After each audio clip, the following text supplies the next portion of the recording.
Patrick Kane is the real jewel this year to watch in the Chicago Blackhawks roster in terms of fantasy production. This guy had a breakout year last year, winger eligible, and had a ridiculous showing during the Cup run. Put up 88 points last year. I'm thinking this year he's a safe bet to surpass that, put up more than 90 points, which is going to be phenomenal for anybody that takes him in the mid to late second round. The next undisputed staple is going to have to be Marian Hossa. This guy's only 31 years old, so he's still in that range to be in the prime. Put up about a point per game production and is being drafted somewhere in the 6th round. Now that's fantastic value considering last year he was going in the same range and was expected before the season started to miss about 20 to 25 games. I would jump on him, and as long as he puts up about 70 games, he's going to give you fantastic production for where he's getting drafted. Keep in mind, these players are not bad picks. I'm going to personally pass on them because I find that there's not enough value at where they've been going. First example of this is going to be Jonathan Toews. This guy has been going in the late second, early third round, and let me tell you, that is not where you should be taking him. He is not going to give you value for the spot that he's been going. He is Mike Richards. He is going to put up the same kind of points, 70 to 75 points per season, power play time, plus 20, but that's about it. And at center eligibility, there's too much depth there to warrant that kind of a pick. There's a lot of guys in the same range who will put up way better value for you. Guys like Patrick Kane, Alexander Semin, and Martin St. Louis, who put up better point production and coming off the wing. Now, the same argument can be made right now for Duncan Keith. This guy had a superhuman year last year, went on a cup run, got a Stanley Cup ring, gold medal along with Toews and Seabrook, but I don't think that he's capable of doing it a second time, especially not being taken in the second round. So I would personally pass on him. I would pass on Toews. I would take somebody else. I would wait. These guys are great value in the end of the third round or fourth round, but do not take him in the mid-second round. Patrick Sharp should be considered a huge steal this year, going undrafted or drafted in the late rounds in most leagues. This guy is going to put up at least 60 to 65 points, playing alongside Marian Hossa, and a lot of power play points and opportunities with a good plus-minus. I would reach for him. I mean, I would take him probably in the top 10 rounds, but since he's been going a little later than that, you could probably get away with maybe 13th, 14th round and get great value for your pick. The other guy I'm going to be watching this year is going to be Marty Turco. He's going pretty much in the 9th round, which is going to be phenomenal value, especially considering he's joining the Stanley Cup defending champs. And he's got the best NHL defensive pairing in front of him to back him up. A lot of guys are going to try and avoid him thinking 35 is over the hill, but 35 is not that old for goalies. Point in reference is going to be Ed Belfour leaving Dallas for Toronto. Now, if there's one thing we know for sure, it's that leaving a hot state or city in the southern states for a hotbed like Toronto or Chicago is going to rejuvenate the career of a goalie. Go look at the numbers, Eddie the Eagle's stats during his last season in Dallas, where he fell off a little bit, and then compare him with the next 2 years that he put up in Toronto. Now, what does Turco have to support that he could do something like this? He's 2 years younger than Belfour was, and actually had a better season last year than Belfour did before making his leave to Toronto. Watch him close. He's going to break out, I'm telling you. I can guarantee it. Please hang up and try again. Rick Nash is going to be a solid pick in the late third round. This guy is a legitimate 40-goal threat. He's not going to put up too much in terms of assists and plus-minus, but that's mainly because of the wingers that he's going to be playing with this year and this all-around state of his team. Another guy I'd keep an eye on as a staple is going to be Steve Mason, to have a bounce-back year this year. This guy is going to put up a solid plus 900 save percentage. May not be great, in his goals against and wins, but again, that's because of his team. Considering the fact that he's been going as a third goalie, a third-string goalie, outside the top 30 goalies that will be taken off draft boards, this guy's going to put up great value. But I would just be careful, see what other value is around there at position players before taking him. Most people view the Columbus Blue Jackets this year to have two solid late-round sleepers. I'm going to avoid them both. The first is going to be Nikita Filatov. This guy has proven only two things so far. One is that he has no interest in playing defense. The other is that he has no interest in taking instruction from anybody. Now, that's not the kind of guy that I'm going to rely on to put up solid production for me. My bet is he has problems with the coaches before the end of the season and drops off in a huge way. The next guy is going to be last year's sleeper on everybody's radar and list. It's going to be Derek Brassard. I'm going to avoid this guy at all costs. He's put up a real disappointing season, 35-40 points, We might get a slight increase in that, but I'm going to do my best to avoid all Columbus players this year. Now, since I basically just wrote off the two main sleepers in Columbus, I'm going to provide you with a couple guys that are just a downright good value.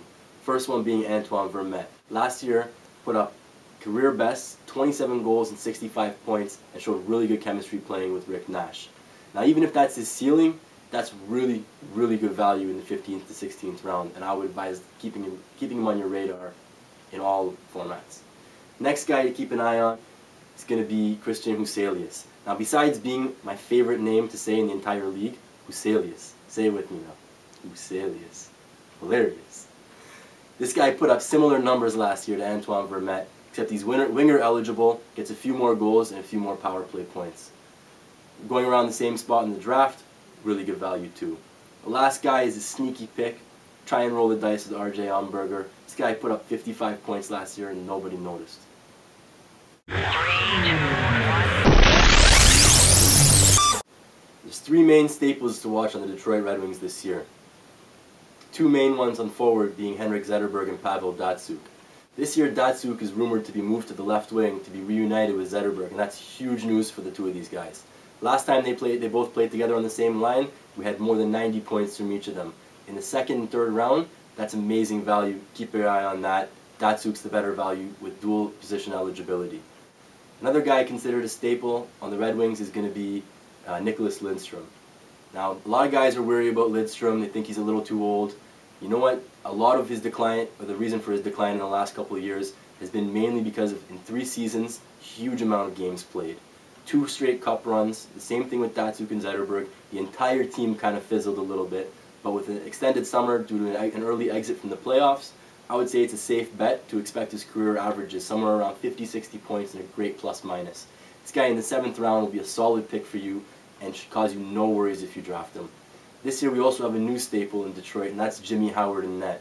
Last year battled, put up Rookie of the Year type numbers even though he just got beat out for the award, and should be counted on to be the #1 goalie, going top 5 production, could even add a few more shutouts this year to with a little more confidence and a little more rest. Johan Franzen is a guy I'm going to try and avoid this year where he's been drafted. The guy has not played in his entire career a full season, and his career best is 59 points in 71 games. Now, even if he matches that career best or does a little bit better, he's being moved from the line with Zetterberg and Datsyuk. He's going to be on second line duties, and I don't think he's going to be putting up any kind of value around the 5th or 6th round where he's been expected to go lately. The other guy that I'm going to try and avoid is going to be Nicholas Kronwall. A lot of guys are expecting a real breakout from him after showing a lot of promise 2 seasons ago, but last year he had a pretty bad knee injury, tried to make a comeback, didn't do too much. He just wasn't the same player, and he's been having some trouble with that same left knee this year in the off season. Even if he comes back at full strength, I would bet that Rafalski and Lidstrom, both having a lot of rest from the extended summer, are going to dominate the minutes back there on the D, and I would not spend a 10th round pick on a Kronwall to be the 3rd defenseman from Detroit. Okay, there's only one real sleeper or steal in Detroit this year, and that's Valtteri Filppula. This guy's 26 years old and could easily have a breakout season. I'd watch him, put a good showing last year in the playoffs, 9 points in 12 games. 14th round, 15th round is where he's been going. Good value, but not great. That's all you're going to get out of Detroit. The Preds have 3 staples on their team this year. Unfortunately, all 3 of them are specifically skilled to prevent goals. First guy to talk about is going to be Pekka Rinne. This guy's had 2 back-to-back solid seasons where he's had about 30 wins, 2.5 goals against average, plus +910 save percentage, and 7 shutouts in both of the last 2 years. Now he's been going as the 12th to 13th goalie in about the 5th round. And in the 12-team standard format league, that's an awesome consolation prize to get for being the last one to take a first-string goalie. Second staple on the team is Shea Weber. This guy's been going around the 8th round and has about 50-point potential, solid plus-minus, especially for a bad team, and he's going to get you a lot of power play points as well. The third and final staple is going to be Ryan Suter. Now he's somebody that you're going to look to target probably in the last round, get you about 40 points as well as some power play points. The 2 guys from Nashville that I'd avoid are the wingers Martin Erat and Patrick Hornquist. Now both of them have 50-point seasons under their belt and are pretty young, so it's going to tempt a lot of guys into getting them. Of the 2, I'd say Erat's the lesser evil, since he's going undrafted in most leagues. but Hornquist is going in about the 8th round. Personally, I'm not buying into it, and I'm not willing to risk it on them. I think that both of them are solid, players for their teams, but don't have that big of a fantasy impact to warrant being on your team. An interesting prospect and sleeper this year to watch for Nashville is going to be Colin Wilson. He's a guy who went a couple of years ago, 2008, 7th overall pick, and I think could provide 20 goals, 50 points on a team like Nashville that's so thin on offense, because the points are going to have to come from somewhere. Another interesting scenario to watch is going to be J.P. Dumont. Now, he's been getting a lot of slack for being lazy and considered to not move his feet, but when he is moving, he's a 70-point threat. He's been really motivated this offseason and working hard to try and silence his critics.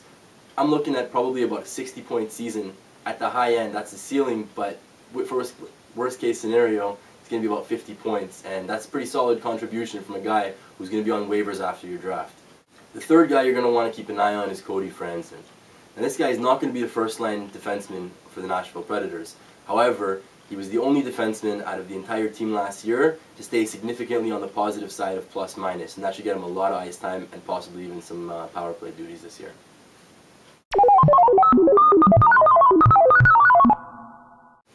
The St. Louis Blues made a huge splash in the offseason, making a trade for playoff hero Jaroslav Halak. Now, Halak, over the last 2 seasons, has been the NHL's version of Rodney Dangerfield. Gets no respect. This guy has outperformed Carey Price 2 years in a row and gets no thanks but a bus ticket out of town. And I think for fantasy purposes, that's the best thing that could have happened to him.